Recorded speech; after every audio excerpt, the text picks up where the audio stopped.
My name is Billy Creutz, and I have two pieces in this year's show. The first one is Whispers Fall in Winter, and then I have a second piece that's He Wants You to Malachite. So for me, it's all about communication.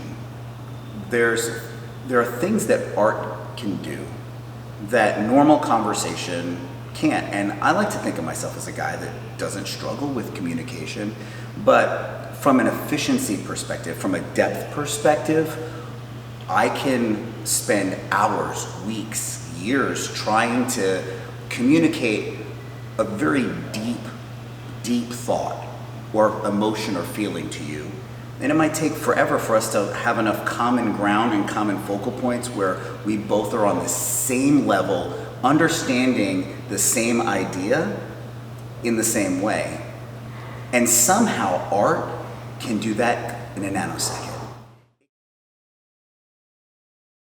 So for me, especially like Whispers Fall in Winter, the one that's right behind me, for that piece, it was a little bit, I wouldn't want to say non-standard because I really take a couple of different approaches to my pieces. Most of them start as a metaphor in my head or in my heart.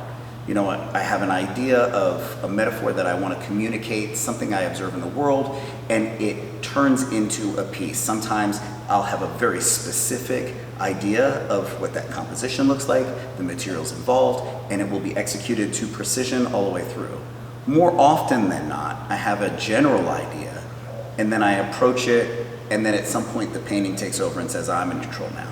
So for this piece, I had this idea. It wasn't a specific thought. It was, I want to see if I can paint a piece at scale, a large piece, that conveys both warmth and cold simultaneously without them being paradoxical or in stark contrast to one another.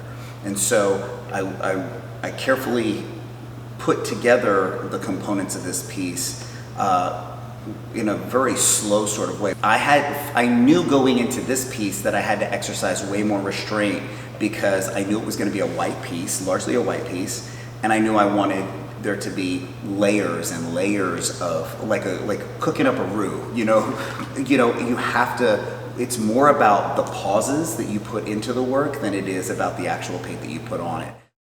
Texture's a pretty significant part of my work so far. You know, I don't know if it'll always be that way because I'm curious about it all, but man, I am drawn to it. So I think part of it comes from my innate curiosity with the world around me. I'm a curious guy. I like to go places, I like to see things, I like to touch stuff. I am obsessed with the world around us. There's a lot of reasons for that I won't go into today, but because of that, the textural, tactile nature of everything around us really just leaps out at me, and I want to put it in my art. You know, going into the year, I set a whole year's worth of goals for my art journey this year, and one of them was to get into the show. And so it's super special when you get to see your pieces up on a wall anywhere, but it's even more special when you get to be with other artists that are not just trying to push boundaries the same way you are, but celebrating what it means to be an artist in our area, in our community. To be able to celebrate that in a show of this size and then have our art alongside artists from all around the United States is a powerful statement about the caliber of the art in this region and contextually how that holds up, you know, comparatively against the rest of the United States.